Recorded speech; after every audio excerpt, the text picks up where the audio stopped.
আর একবার যদি আপনাদের মুখ থেকে আমি কোনো সাউন্ড শুনবো, গাড় ধাক্কা দিয়ে বাড়ি থেকে বের করে দিব। আপনাদের জন্য কিন্তু আমার ঘুমে ডিস্টার্ব হয়েছে, আপনারা জানেন না? ছোট, তোমার কি আক্কেল জ্ঞান নাই? তুমি মুরব্বিগুলোকে এমনি কথা কইতেছো কেন? আমিন। আল্লাহ। কই গো, তুমি তো জানো প্রতিদিন ফজরের নামাজের পর তোমার মুখের কোরআন তেলাওয়াত না শুনলে সেই দিনটাই আমার মাটি হয়ে যায়। নাও নাও, শুরু করো। ঠিক আছে। আল্লাহ। বিসমিল্লাহির রহমানির রহিম। আউযু বিল্লাহি মিনাশ শাইতানির রাজিম।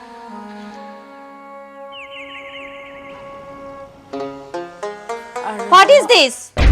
সকাল সকাল কি শুরু করেছেন আপনারা? ও, আপনাদের যন্ত্রণায় তো আমি দেখতেছি এই বাসায় আমার আর টিকাই যাচ্ছে না, আমি ঘুমোতে পারতেছি না। কেন? বৌমা, এগুলো কি কইতেছো?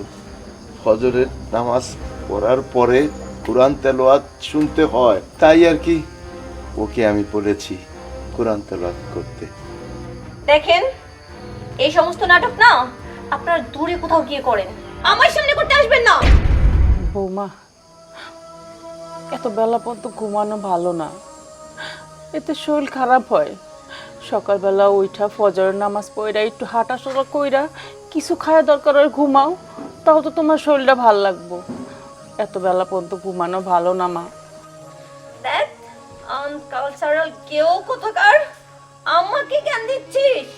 আমি কি তোদের জ্ঞানে চলবো? আমাকে না একদম জ্ঞান দিতে আসবি না। তোদের এইসব অশিক্ষিত মার্কা জ্ঞানের কোনো দরকার নেই। খ্যাত কোথাকার, আমাকে একদম জ্ঞান দিতে আসবি না তোরা। বৌমা, এগুলো কি কইতেছ? আমার ফ্যামিলিতে সবাই আমরা নামাজ পড়ি। তাছাড়া বৌমা, ফজরের নামাজ পড়লে তারপর সকালের যেই আবহাওয়াটা দেখবে, তোমার মন খুব ভালো লাগবে। তাছাড়া নামাজ তো পড়তেই হবে।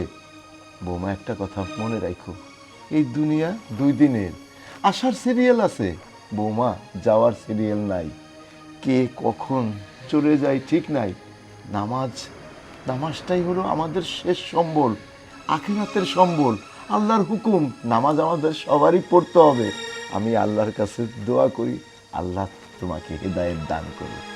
বৌমা, আমার পাশে আসো, এখানে বসো, আমরা কোরআন তেলাওয়াত করবো, সবাই মিলে শুনবো।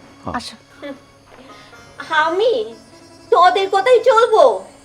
শোন, আমার এই যে বয়সটা দেখতেছিস, আমার বয়সটাই হচ্ছে এখন আমি নাইট ক্লাবে যাব, ঘুরবো ফিরবো, লং ড্রাইভে যাব, বন্ধুদের সাথে আড্ডা দিব, একটু ড্রিঙ্কস করব। এটা হচ্ছে আমার লাইফস্টাইল। আমি না তোদের এইসব পরিবেশে মানায় নিতে পারবো না। আর একবার যদি আপনাদের মুখ থেকে আমি কোনো সাউন্ড শুনবো, গাড় ধাক্কা দিয়ে বাড়ি থেকে বের করে দিব। আপনাদের জন্য কিন্তু আমার ঘুমে ডিস্টার্ব হয়েছে, আপনারা জানেন না? ছোট, তোমার কি আক্কেল জ্ঞান নাই? তুমি মুরব্বিগুলোকে এমনি কথা কইতেছো কেন? হাজারো খেরা তোমার শ্বশুর শাশুড়ি, আর তুমি তাগুলোকে এরকম চিল্লায় কথা কইতেছো। এই, তোমার সমস্যাটা কি? হ্যাঁ, তোমার সমস্যা কি? তুমি হইলা এই বাড়ির বউ, এমন ভাবে চলাফেরা করো যেন তুমি কোনো কিছু বুঝো না, তাই না? আরে বাবা, তুমি তো মাইয়া মানুষ, তোমার বিয়ে হয়েছে বুঝলাম। মাইয়া মানুষ বিয়ের আগে অন্যরকম চলাফেরা করে, কিন্তু বিয়ের পর প্রত্যেকটা মাইয়া মানুষের জীবন বদলায়া যায়। সংসারটা 2 হাতে আগলাইতে হয়, শ্বশুর শাশুড়ির সেবা যত্ন করতে হয়। আর তুমি তুমি এগুলো কি পইরা বেড়াও কত? আশেপাশের মানুষ প্রতিবেশীরা আমাকে কত কথা কয় তুমি জানো? অন্তত পক্ষে তুমি যদি কোনো কিছু না করতে পারো তাহলে কইরো না। আমগুলোকে একটু ভালো ব্যবহার করো, সম্মান করার লাগবে না, কিন্তু অসম্মান কইরো না। এই মহিলা, এখন কি আমার তোকেও জবাবদিহিতা করতে হবে? তুই কে হে যে আমি তোকে জবাব দিব? তোদের না খুব বার বেড়েছে। আমার স্বামীর টাকায় খেয়ে পড়ে আমার উপরে দাবিদারি করছিস? আমি তো এটা মেনে নিব না। আজকে আমার হাজবেন্ড একবার ফোন করুক, তারপর না তোদের সব কয়টাকে আমি দেখে নিব।